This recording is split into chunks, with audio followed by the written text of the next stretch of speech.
Hello दोस्तों, स्वागत है आपका हमारे YouTube channel TET fact academy में। मैं हूं श्रीकांत राय और यहां पर आज लेकर आए हैं Bihar state 2024 art of teaching के 50 से ज़्यादा यानी लगभग 52 एमसीक्यूज़ लेकर आए हैं, जो कि माइक्रो टीचिंग के ऊपर बेस है, जिसमें हम लोग जो है टॉपिक कवर कर रहे हैं। प्लानिंग, टीचिंग, फीडबैक, री टीचिंग, री एवेल्यूशन, ये सारे टॉपिक्स जो हैं इस एमसीक्यूज़ में आपको जो है कवर किए जा रहे हैं। और मॉर्निंग में मैंने इसका एक वीडियो दिया था माइक्रो टीचिंग का, और शिक्षण विश्लेषण यानी सूक्ष्म शिक्षण और शिक्षण विश्लेषण का एक वीडियो दिया था, जिसमें इसकी पूरी कॉन्सेप्चुअल जो है थ्योरी जो है बताई गई थी। अगर आपने वीडियो नहीं देखा है तो आप बिहार स्टेट 2024 की प्लेलिस्ट में जाकर के वीडियो को देख सकते हैं। ठीक है, तो यहाँ पर जो है आज क्वेश्चन लेकर के आए हैं। जल्दी से जो है क्वेश्चन आंसर जो है रेडी करते हैं। ठीक है, क्वेश्चन शुरू करने से पहले आपसे कहना चाहिए चैनल को सब्सक्राइब कर लीजिएगा और वीडियो लाइक करिएगा, शेयर करिएगा। तो आइए शुरू करते हैं। पहला क्वेश्चन ले लेते हैं। पहला क्वेश्चन है, सूक्ष्म शिक्षण किस पर आधारित है? सूक्ष्म शिक्षण किस पर आधारित है? 4 ऑप्शन दिए हुए हैं। बड़े समूह पर, छोटे समूह पर, ऑनलाइन शिक्षण पर या स्वशिक्षण पर। तो सूक्ष्म शिक्षण छोटा होता है, ठीक है, इसका आंसर बी होगा, छोटे समूह पर जो है आधारित होता है। सूक्ष्म शिक्षण सत्र की अवधि कितनी होती है? सूक्ष्म शिक्षण सत्र की अवधि कितनी होती है? 4 ऑप्शन दिए हुए हैं, 30 से 40 मिनट, 15 से 20 मिनट, 5 से 10 मिनट या 1 घंटा। इसका आंसर जो है होगा सी, क्योंकि सूक्ष्म शिक्षण है तो 5 से 10 मिनट का होता है।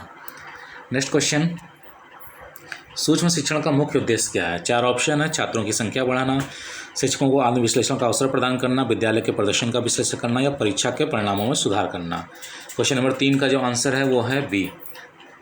क्वेश्चन नंबर 3 का आंसर है बी, शिक्षकों को आत्मविश्लेषण का अवसर प्रदान करना। सूक्ष्म शिक्षण में कितने चरण होते हैं? 4 ऑप्शन दिए हुए हैं, 3, 5, 7, 4। तो इसका आंसर बी सही है, 5 चरण होते हैं। नेक्स्ट क्वेश्चन ले लेते हैं। थोड़ा सा तेज़ी से चलेंगे क्योंकि जो है क्वेश्चन काफ़ी ज़्यादा है। सूक्ष्म शिक्षण के किस चरण में शिक्षक को फीडबैक प्राप्त होता है? फीडबैक जो है किस चरण में प्राप्त होता है? तो 4 ऑप्शन है, योजना, अभ्यास, फीडबैक और पुनः योजना। तो फीडबैक प्राप्त होता है फीडबैक चरण में।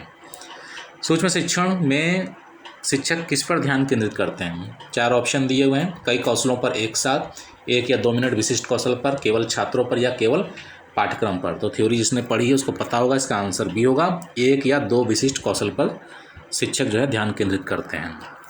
नेक्स्ट क्वेश्चन ले लेते हैं। सूक्ष्म शिक्षण के कौन से चरण में शिक्षक अपनी योजना में सुधार करते हैं?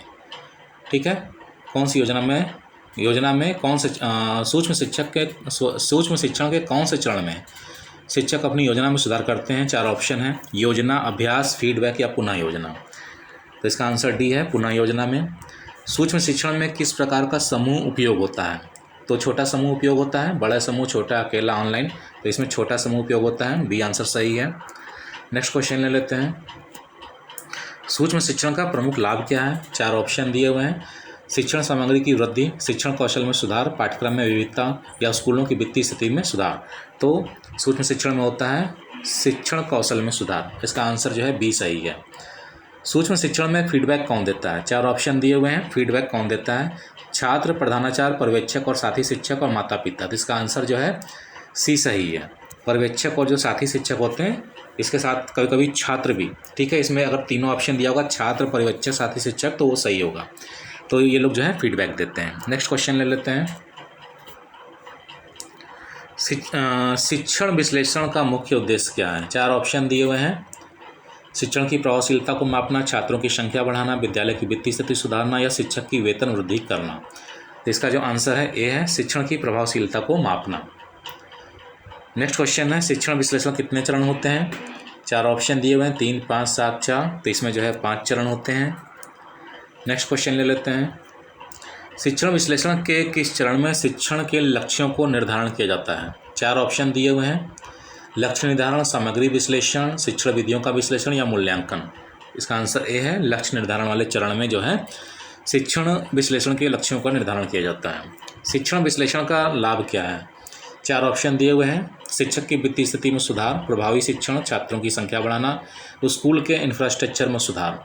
तो शिक्षण विश्लेषण का जो लाभ होता है वो आंसर बी सही है, प्रभावी शिक्षण। नेक्स्ट क्वेश्चन ले लेते हैं। शिक्षण विश्लेषण की किस विधि में छात्रों से प्रत्यक्ष फीडबैक लिया जाता है? 4 ऑप्शन दिए हुए हैं, पर्यवेक्षण, छात्र फीडबैक, स्वमूल्यांकन या सामग्री विश्लेषण। तो छात्र फीडबैक चरण में जो है छात्रों से डायरेक्ट फीडबैक लिया जाता है। शिक्षण विश्लेषण के में किस प्रकार के उपकरण उपयोग किए जाते हैं? 4 ऑप्शन दिए हुए हैं। कंप्यूटर और प्रोजेक्टर, मूल्यांकन उपकरण जैसे परीक्षण, क्विज, खेल गतिविधियाँ, संगीत और कला। तो इसमें जो है बी आंसर सही है। मूल्यांकन उपकरण जैसे परीक्षण और क्विज का इस्तेमाल जो है शिक्षण विश्लेषण में किया जाता है उपकरण के रूप में। नेक्स्ट क्वेश्चन है क्वेश्चन नंबर 17। शिक्षण विश्लेषण का कौन सा चरण शिक्षण की गुणवत्ता मापता है? 4 ऑप्शन दिए हुए हैं। सामग्री विश्लेषण, शिक्षण विधियों का विश्लेषण, छात्र विश्लेषण और मूल्यांकन। तो इसका आंसर डी सही है, मूल्यांकन। शिक्षण विश्लेषण के किस चरण में शिक्षण विधियों का विश्लेषण किया जाता है? 4 ऑप्शन दिए हुए हैं। लक्ष्य निर्धारण, सामग्री विश्लेषण, शिक्षण विधियों का विश्लेषण और छात्र विश्लेषण। इसका आंसर सी सही है, शिक्षण विधियों का विश्लेषण वाले चरण में। नेक्स्ट क्वेश्चन लेते हैं।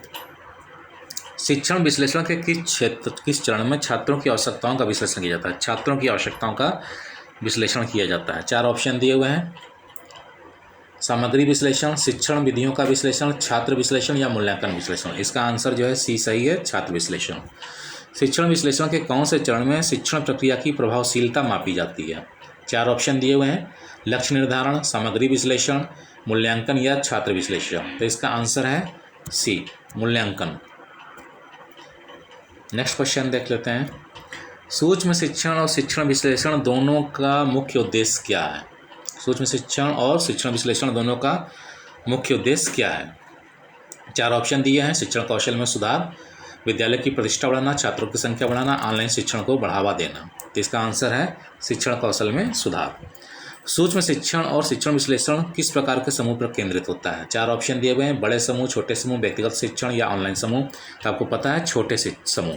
क्वेश्चन में इसका आंसर बी सही है, छोटे समूह। नेक्स्ट क्वेश्चन ले लेते हैं। सूक्ष्म शिक्षण का पुनः शिक्षण चरण किसके आधार पर होता है? सूक्ष्म शिक्षण का पुनः शिक्षण चरण किस आधार पर होता है? ठीक है, 4 ऑप्शन दिए हुए हैं। शिक्षक की इच्छा, प्राप्त फीडबैक, छात्रों की संख्या या प्रधानाचार्य के निर्देश। तो इसका आंसर बी सही है, प्राप्त फीडबैक पर। अगर फीडबैक सही है तो फिर पुनः शिक्षण नहीं होता है, उसके आगे का काम होता है, अगला चरण लिया जाता है। शिक्षण विश्लेषण में सामग्री विश्लेषण किसका विश्लेषण करता है? 4 ऑप्शन दिए हुए हैं। शिक्षक की वेतन पर्ची, पाठ्यक्रम की सामग्री और संरचना, स्कूल की वित्तीय स्थिति और छात्रों की उपस्थिति। इसका जो आंसर है बी सही है, पाठ्यक्रम की सामग्री और संरचना।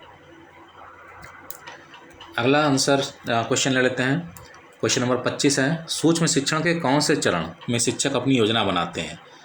4 ऑप्शन दिए हैं। योजना, फीडबैक, पुनः शिक्षण और पुनः योजना। इसका आंसर ए सही है, योजना में। सूक्ष्म शिक्षण में किस प्रकार के फीडबैक सबसे प्रभावी होते हैं? 4 ऑप्शन दिए हुए हैं। मौखिक, लिखित, दोनों या कोई नहीं। तो दोनों, मौखिक और लिखित दोनों प्रभावी होते हैं। नेक्स्ट क्वेश्चन लेते हैं। Question number 27। शिक्षण विश्लेषण में पर्यवेक्षण का उद्देश्य क्या है?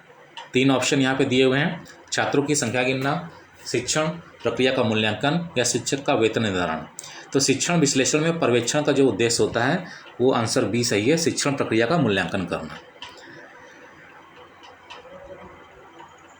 शिक्षण विश्लेषण में पर्यवेक्षण का उद्देश्य जो है प्रक्रिया का मूल्यांकन करना, या आप कह सकते हैं कि फीडबैक। ठीक है, फीडबैक लेना भी हो सकता है। अगर फीडबैक आंसर यहाँ पे दिया होगा तो फीडबैक।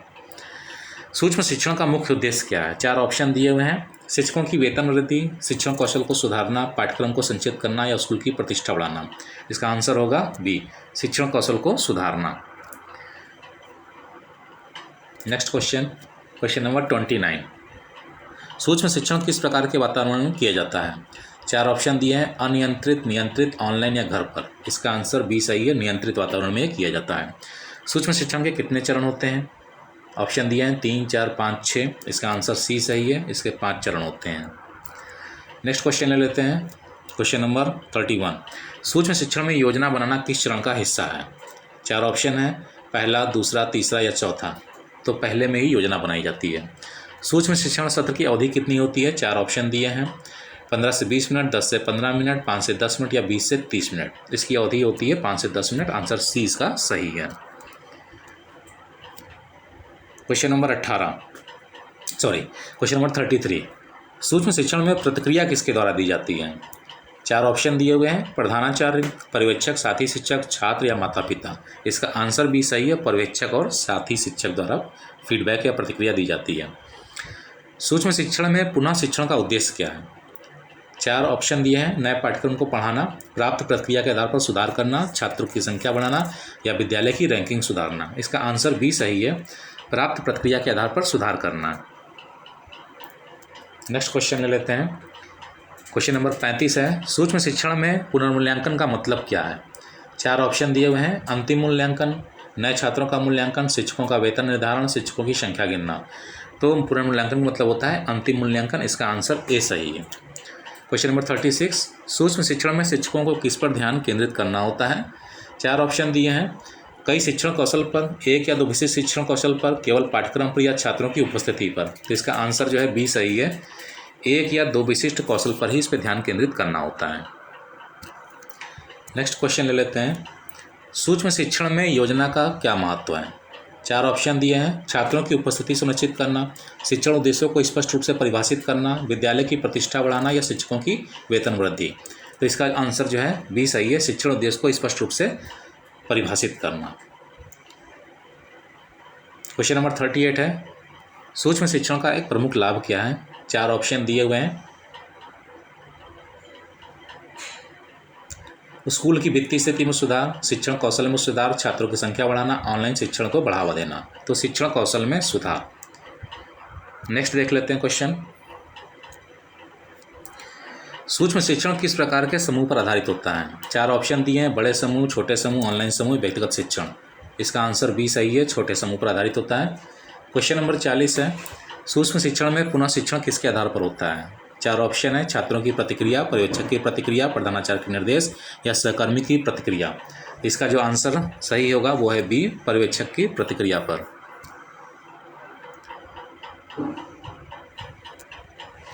नेक्स्ट क्वेश्चन है, सूक्ष्म शिक्षण में प्रतिक्रिया का उद्देश्य क्या है? 4 ऑप्शन दिए हुए हैं, शिक्षकों की वेतन वृद्धि, शिक्षकों को सुधार के लिए दिशा निर्देश, छात्रों की संख्या बढ़ाना या पाठ्यक्रम को छोटा करना। तो इसका जो आंसर है वो है बी, शिक्षकों को सुधार के लिए दिशा निर्देश देना। क्वेश्चन नंबर 42 है, सूक्ष्म शिक्षण का उदाहरण क्या हो सकता है? 4 ऑप्शन दिए हुए हैं, कक्षा 5 के छात्रों को गणित भिन्न पढ़ाना, विद्यालय की वार्षिक रिपोर्ट बनाना, छात्रों की उपस्थिति दर्ज करना, स्कूल की वित्तीय स्थिति का विश्लेषण करना। इसका आंसर जो है ए सही है, कक्षा 5 के छात्रों को गणित में भिन्न पढ़ाना, ये सूक्ष्म शिक्षण का जो है उदाहरण हो सकता है। क्वेश्चन नंबर 43, सूक्ष्म शिक्षण में पुनर्मूल्यांकन का उद्देश्य क्या है? सूक्ष्म शिक्षण में पुनर्मूल्यांकन का क्या उद्देश्य है? ऑप्शन है 4, छात्रों की संख्या बढ़ाना, अंतिम मूल्यांकन के लिए पुनः परीक्षण की समीक्षा करना, शिक्षकों की वेतन वृद्धि या विद्यालय की प्रतिष्ठा बढ़ाना। इसका आंसर जो है बी सही है, अंतिम मूल्यांकन के लिए पुनः शिक्षण की समीक्षा करना। क्वेश्चन नंबर 44 है, सूक्ष्म शिक्षण में किस प्रकार का वातावरण उपयोग किया जाता है? 4 ऑप्शन है, अराजक, नियंत्रक, घरेलू, स्वतंत्र। इसका आंसर बी सही है, नियंत्रित। नेक्स्ट क्वेश्चन है, सूक्ष्म शिक्षण का उद्देश्य क्या है? 4 ऑप्शन दिए हुए हैं, शिक्षकों को आत्मविश्लेषण का अवसर प्रदान करना, विद्यालय की वित्तीय स्थिति सुधारना, छात्रों की संख्या बढ़ाना, पाठ्यक्रम को विस्तृत करना। तो इसका आंसर ए सही है, शिक्षकों को आत्मविश्लेषण का अवसर प्रदान करना। क्वेश्चन नंबर 46 है, सूक्ष्म शिक्षण में योजना बनाने का उद्देश्य क्या है? 4 ऑप्शन दिए हुए हैं, छात्रों की उपस्थिति दर्ज करना, पाठ योजना बनाना, शिक्षकों की संख्या गिनना या विद्यालय की रिपोर्ट तैयार करना। तो इसका आंसर बी सही है, पाठ योजना बनाना। नेक्स्ट क्वेश्चन देख लेते हैं, सूक्ष्म शिक्षण में किसके आधार पर पुनः योजना बनाई जाती है? 4 ऑप्शन दिए हैं, छात्रों की प्रतिक्रिया, पर्यवेक्षक की प्रतिक्रिया, प्रधानाचार्य के निर्देश, सहकर्मी की प्रतिक्रिया। इसमें आंसर बी सही है, पर्यवेक्षक की प्रतिक्रिया पहले आएगी। शिक्षण विश्लेषण का मुख्य उद्देश्य क्या होता है? शिक्षण विश्लेषण का मुख्य उद्देश्य क्या है? 4 ऑप्शन दिए हैं, शिक्षण की गुणवत्ता को मापना, छात्रों की संख्या बढ़ाना, विद्यालय की वित्तीय स्थिति सुधारना, शिक्षक की वेतन वृद्धि करना। इसका आंसर जो है शिक्षण की गुणवत्ता मापना है। नेक्स्ट क्वेश्चन ले लेते हैं, शिक्षण विश्लेषण के कितने चरण होते हैं? 4 ऑप्शन दिए हैं, 3, 5, 7, 4। इसका ऑप्शन बी सही है, 5 चरण होते हैं। शिक्षण विश्लेषण किस चरण में शिक्षण के लक्ष्यों को निर्धारण किया जाता है? 4 ऑप्शन दिए हैं, लक्ष्य निर्धारण, सामग्री विश्लेषण, शिक्षण विधियों का विश्लेषण या मूल्यांकन। तो इसका आंसर ए सही है, लक्ष्य निर्धारण में। लास्ट ले लेते हैं, second last question 51 question number 51 है, शिक्षण विश्लेषण का लाभ क्या है? 4 ऑप्शन दिए हैं, शिक्षक की वित्तीय स्थिति में सुधार, प्रभावी शिक्षण, छात्रों की संख्या बढ़ाना, स्कूल के इंफ्रास्ट्रक्चर में सुधार। तो इसका उद्देश्य होता है प्रभावी शिक्षण। क्वेश्चन नंबर 52 और लास्ट है, शिक्षक विश्लेषण की किस विधि में छात्रों से प्रत्यक्ष फीडबैक लिया जाता है? 4 ऑप्शन दिए हैं, पर्यवेक्षण, छात्र फीडबैक, स्वर मूल्यांकन, सामग्री विश्लेषण। इसका आंसर बी सही है, छात्र फीडबैक। तो उम्मीद करते हैं कि ये वीडियो आपको पसंद आएगा। वीडियो अगर आपको पसंद है तो वीडियो को लाइक करिएगा, शेयर करिएगा, चैनल को सब्सक्राइब करना ना भूलिएगा। तो जल्दी मिलते हैं अपने नए वीडियो के साथ में, तब तक के लिए इजाज़त दीजिए, धन्यवाद।